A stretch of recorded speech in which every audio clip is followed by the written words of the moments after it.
Trapped pieces exploitation in the middle game. Have you ever found yourself in a chess game where your opponent's piece seems stuck with nowhere to go? This situation is known as trapped pieces exploitation, and it can be a game changer in the middle game.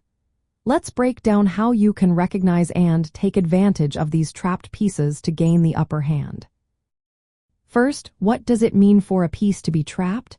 A piece is considered trapped when it cannot move to a safe square without being captured.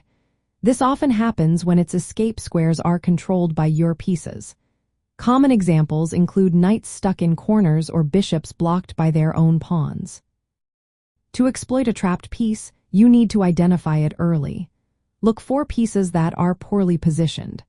For instance, if an opponent's knight is stuck on the edge of the board, it is a prime candidate for exploitation.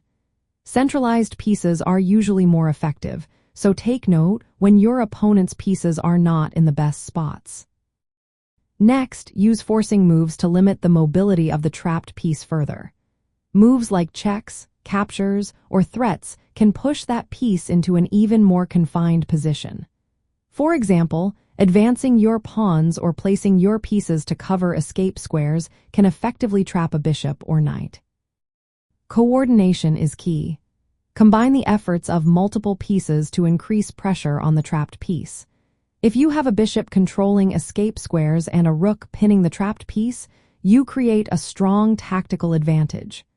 This teamwork makes it much harder for your opponent to escape. Timing and precision are also vital. If you act too early or too late, your opponent may find a way to free their piece or counterattack. Always calculate your moves carefully to ensure you are maximizing your advantage. Let's look at some practical examples. Imagine a knight trapped by the opponent's king and bishop, with no safe squares to flee.